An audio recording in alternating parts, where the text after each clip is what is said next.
Amazing. Awesome. Oh, thanks, really cool man. track. I love the mix. Everything sounds huge. Like Cool. I feel like that must have been the hardest part. Is like, I don't know. I'm just guessing. Was like in terms of the mix. It's just like every single element has its place and it's completely huge. You know what I mean? I really appreciate that. That was yeah. So the thing with the rock genre is usually it's like you have certain elements in the rock genre, which is cool. You know, it's like you have drums, you have bass, you have guitars, you have vocals. Sometimes you have some synths in there. You know what I mean? So you actually have a really great palette of sounds to use to execute what you need. And it's actually great because you're like, cool, I'm going to make the bass take up this frequency. I'm going to have these guitars take up this frequency. The lead's going to do this. And you can really sonically landscape this intelligently as you go from top to bottom, you know? So truly, when I'm doing drums, I'm already thinking about the guitar tones I'm going to get to complement those drum tones so that we can get the biggest or widest thing possible. You know, everything is a building block to the next thing, you know?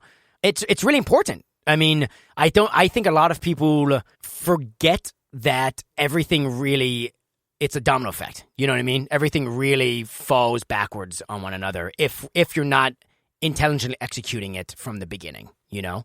So anyway, yeah, that would be Size of My Heart is a great example of that, where I really knew that guitar tone and that lead guitar that's going on. I knew that that's what I was going to do from very early on in the process. I knew that was the tone I was going to go for, and I knew that I was going to do it through my orange with the certain pedal, and I knew that I was, you know what I mean? I knew that very early on. Now, I could have been wrong, but it still set me on a path to what that should be, and to kind of to maybe make this architecture around the rest of the song as we're going further towards that thing, you know? Yeah. And I also think because that's also identifies what the song is about, you know? I mean, it's one of those things what's the song about? I mean, obviously it's about the vocal and what the vocalist is saying. That has to be up front. But I'm talking about what is the song about? Is it about a tricky little guitar thing that's happening? Is it about that bass line? Is it just really Brain Stew about the vocal because it's just bam, bam, bam, you know what I mean? What's the thing about, you know? And it's okay if it's not about the vocal. The vocal's always going to be up front. That doesn't mean that the vocal gets buried. It just means, what is this song about? What's the musical hook that you're going to use to highlight and build around, basically? Exactly. And Size of My Heart is a great example of that, because I knew very early on what that song was about. And so I was able to kind of construct the song going towards that goal, you know? Yeah. I love also how big both the kick drum and the bass are, yet they both have, occupy the space so nicely, also all those elements just fit so nicely in that puzzle. Yeah, thank you. Those tracking days were the tracking of that record was that band is one of my favorite. Those guys are so great and easy to work with and fun dudes to work with. They're just down to do anything. I'm like, do this, hook this up, try this, put this kick drum up. Okay, now do it. And they're just like, yeah, let's fucking do it. It's a party, It's just so much fun that it really. I think that LP comes out on. I don't know when this podcast gets aired, but it comes out September 18th. I really think listening back to that album from front to back, you can, again, going back to what I was saying, hear how much fun we were having making that album. I think Size of My Heart, to me, is the epitome of that, because it sounds like AJ and me are having a good time doing those guitars. I was having a good time with doing it. I think AJ was having a great time, and I feel like it really comes across in the vibe of the song when you blast it, and it's big and wide, and we're getting all the dynamics, and everyone's so excited. There's nothing fabricated about that. It's yeah, we're fucking doing this, and I hope it comes across in the song, yeah. No, it totally sounds like everybody's having a great time. Yeah. Yeah, I would second that opinion as somebody who wasn't in the room. I love that. That makes me feel super stoked, yeah. Yeah. Cool, man. Anything else you want to tell me about the track that went into it before we wrap up the segment? I want to say that song was one of on that LP, we worked on it for about 6 weeks. Tracking for 6 weeks. We did pre-production for about 2 weeks before that. It was about 8 weeks of pre-production and tracking, and then another 2 weeks of mixing. So it was about a 10-week project overall. That song and the title track of that record, Home Remedy, I remember we were finally done with vocals, and I remember listening back and doing my edits, and the lead singer, Trevor, he lives in Arizona. Well, the whole band, they live in Arizona. They're an Arizona-based band. And I remember listening back, doing the edits, and almost starting to get to the point of mixing. And that song and Home Remedy, I just was not happy with the lead vocals in the chorus. I don't know why. I thought we got it, but we just didn't. And that was on me and him, whatever. It was, it's no one's fault. It was like, you know what? This isn't what I want to do for it. I think I want to do this little thing. And I had a couple little notes I wanted to change to kind of get us to punch home to that chorus section. And I remember calling Trevor and be like, hey, man, remember when you finished the vocals? That was so cool, right? He was like, yeah, it was so much fun. I'm like, yeah, well, they're actually not done, so I kind of need you to drive back through the desert and come and stay with me for another day, and we need to finish the chorus vocals. It's my heart. He was like, what, are you fucking with me? I'm like, no, I'm not, dude. I'm really sorry. Size my heart and Home Remedy. I need another lead vocal from you on both those songs in the chorus. He's like, okay.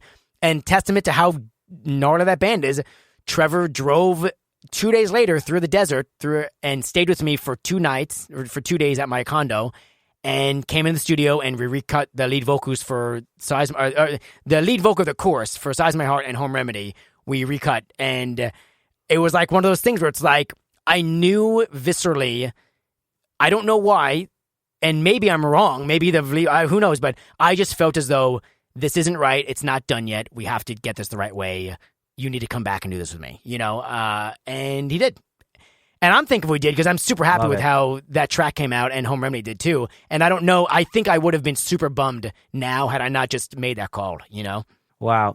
I love the pursuit of like, just like doing it right, and... Yeah. And like how stoked you are about like that process of getting it right every time. You know what I mean? Yeah, and I mean that's a great takeaway, I think, for the audience. Oh, I appreciate it. Yeah, I mean it has to be. It's really exciting when you get a band like Sundress or Taking Back that are also in that pursuit. Sometimes you get bands that aren't in that pursuit and they don't understand, why is Mike wanting me to drive back through the desert to do these vocals again? Trevor's like, I get it, dude. I'm down with it. Let's do it. And that's the type of band you really get a special record out of. When they're down to do those things with you. So yeah, I mean, wow. I would say that's kind of that's the other takeaway from that song, because I vividly remember that conversation and then redoing them with him, and how stoked you both were that we did do it. Wow, Mike, this has been really, really awesome, and it's getting just super late here, and I feel like we have a whole other podcast that we could do in the future. Yeah, we just probably based do. on like the amount of stuff we covered, and like we didn't even get to all my questions. I'm sorry, but I'm sorry. No, it's great. Oh, it's awesome. To know that we could do another podcast episode is super dope. Yeah, so, I'm down for whenever, dude. I love talking about this stuff. Yeah. Absolutely. That would be amazing. So yeah, I guess my final question before we wrap it up for the evening, or my evening, your like early afternoon. Yeah, you're right. Is, so we talked about so many things, but like, I asked this to every guest, a lot of people listening probably are more at the beginning of the journeys than you are. What's one thing that you either wish you had done right at the beginning that you know now, or something that you maybe did right that you didn't even realize it was right, but now you realize was like the right move? Great question. I will actually quickly, because I know, like we said, we have to wrap it up. I'll answer both of those things, because there's one that sticks out that I did right and one that sticks out that I didn't do right. Go for it. Yeah. The one thing that I did right that I didn't realize I was doing correctly at the time was I cut my teeth in a place where mistakes were more forgiving. So in Charlotte, I was able to make my mistakes, and those mistakes stayed there because that market is smaller, and I love that market. I owe most of what I have to that market. But if I didn't get the best guitar tone that day and I needed to redo it or something, word didn't travel fast, and it was very forgiving. The band was like, yeah, sure. I mean, most of the people you were recording there were probably friends. You know what I mean? They weren't like people coming to town from labels that like you don't know on day one and you don't necessarily maybe have a relationship with even after day 25 or whatever. They were just friends. So it was a very easy market to make my mistakes in. I'm glad I didn't move to LA right at 25 or when I had that idea after working for John, because I would have made a lot of mistakes here. And this is not a forgiving market. Word travels fast. The things you do here matter and they stick, even if you were 25, wow. It's going to be hard to undo something like that if you made a big, oof, kind of early on in your career. So I'm really glad that I was patient. I saved money and I moved here when I thought that I had cut my teeth enough and had enough knowledge to kind of confidently be here. That doesn't mean I don't still make mistakes. I just mean those early mistakes you make in your career, the ones that you really don't want to do on a stage, if you will, What I didn't do right, this is a really good one. Always remember the band's name is on the Spotify page or the front of the record. And if you're lucky, your name's on the back of the cover, or if you scroll down and it says produced by or mixed by, it is their record. You have to understand that you're going to move on to the next one. That doesn't mean that it doesn't need to be perfect, but sometimes you're not going to agree with the band's final vision, and that just has to be okay. It doesn't mean you did a bad job. It doesn't even mean that it's bad. It actually may mean that it's better, but you, at some point, you need to remember that you're submitting, by being a producer, that you are behind the glass, that you're submitting to getting that band's vision out, even if that isn't necessarily right to you. And that's the best way you can serve the band. It is a service industry, remember. Like, we are in a service industry, Early on, right. I would fight with bands, and I would die in those hills, and then remember, this isn't my record. This is their record. I can make a record anytime I want. I have a million fucking pieces of gear. If I want to sit down and make a record, I could do that anytime and not have to answer anybody. But my role is to make this band the best band they can be. And then I move on to the next one and then do it all over again, I love it. Yeah, it's so true. And I feel like when you're at the beginning of your journey, before you've been humbled, I feel like... Yep. You're like, no, I'm like super important at the end. And then as you kind of mature and as you go down these roads more times, you just realize like, I'm just here to serve them. It's their song. Obviously I have an important role, but it's to serve them. And that's it. Like I'm a bit blunt about things. And I will say things literally like in the studio, like, well, I don't agree with this final move and I want to make that known. I think it's good. And I think that we're going to do something great together, but I want it to be known that I'm not, this isn't the move that I would make, but we're doing it because I want to make sure that your vision is out. And I'll say things like that, literally, like, so that the band is on, so we're on the same page. I think communication is so key, in the studio. People don't do that enough, even in life for that matter, but especially in the studio. If you have that, it doesn't have to be an awkward thing. It could be like, hey guys, this is your idea. It's not what I would do, but doesn't mean I don't like it or that we won't like it in the end. But we're going to follow this path for you guys, and I'm here for that, And it also kind of puts that responsibility on them. Like, oh, fuck yeah, dude, Mike is trusting us to do, like it's a good, almost collective thing to do, Yeah. I just started mixing a song for a friend of mine, and, we got on a Zoom call with also the producer who's also a friend.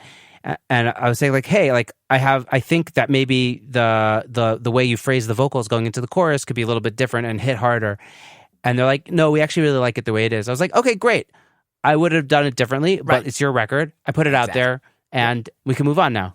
Yep, exactly. And now I've accepted it. And now when I'm mixing it, that's the call. I don't have to think about it. Exactly, yeah. I mean, somebody said, I don't know whoever it was. It might have been Rivers Cuomo. It might have been Butch Walker or something. Like, not to minimize what a song is, but you should have a lot of those left in you. So do it. Right. Best of your ability, and then do the next one, and then the next one, and then the next one, and the next one, and the next one. You don't want to get... That's also a classic noob mistake, right? Yeah. It's like being overly precious with every song. This is not, don't look at everything like your magnum opus. It doesn't mean it can't be. I'm just saying you have a lot of songs in you, and make sure you're giving yourself the chance to exercise that. Otherwise, you're just doing a disservice to you as a producer. You know what I mean? Yeah. Couldn't have phrased it better. Yeah. Amazing. What a great takeaway. Let's end the episode on that because cool. That was awesome. I love it. Yeah, dude. Yeah, Mike, what a pleasure to meet you, get to schmooze with you, and get to know you and learn from you. And I'm sure the audience will learn a ton as well. I hope they enjoy it. Thank you so much for having me on. This has been awesome, dude. Really, thank you. Pleasure to have you. And be in touch, man. I will. Maybe we can do that absolutely. part two down the road.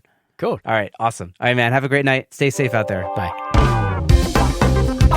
Thank you so much for listening to this episode of Secret Sonics. I hope you enjoyed my conversation with Mike as much as I did. If you enjoyed this episode or any of our other episodes, I'd super appreciate it